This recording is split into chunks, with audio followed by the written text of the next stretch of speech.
পাচ্ছেন যে ফরিদপুরে কিন্তু সর্বস্তরের ব্যবসায়ীরা কিন্তু আজ মাঠে নেমে এসেছে। অর্থাৎ তাদের একটি প্রতিবাদ হচ্ছে যে অতি সম্প্রতি যে ভ্যাট এবং শুল্ক কর যেটি ব্যবসায়ীদের উপরে বিভিন্ন পণ্যের উপরে যে ভ্যাট নির্ধারণ করছে সেটির প্রতিবাদে কিন্তু তারা আজ রাস্তায় নেমে এসেছে। 250-টিরও বেশি ডিজাইন অপশন নিয়ে ওয়ালটন স্মার্ট ফ্রিজ, বোঝে আপনার প্রয়োজন।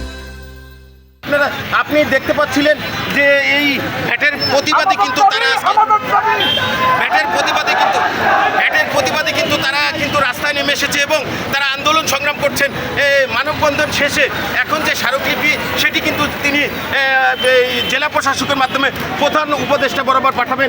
আমি একজন ব্যবসায়ীর মাধ্যমে আপনাকে দেশবাসীকে জানাতে চাই যে আসলে তাদের দাবিটা কি এবং কি তারা করতে চাচ্ছে, আগামী কি আন্দোলন সংগ্রাম আছে।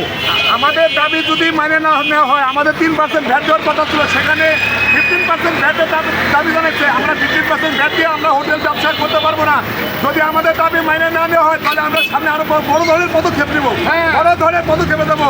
আর শুধু আজকে আমাদের দাবি, শুধু আমাদের দাবি না, সারা বাংলাদেশ দাবি। সারা বাংলাদেশ রেস্তোরাঁ মালিক সমিতি আজকে রাস্তায় নেমে পড়ছে। সবারই একই দাবি যে আমাদের কর এবং ভ্যাট কমাইতে হবে। ভ্যাট আর কর কমাইতে না পারলে আমরা হোটেল মালিকরা রাস্তায় নেমে যাবো, আমাদের ব্যবসা বাণিজ্য করা সম্ভব হবে না।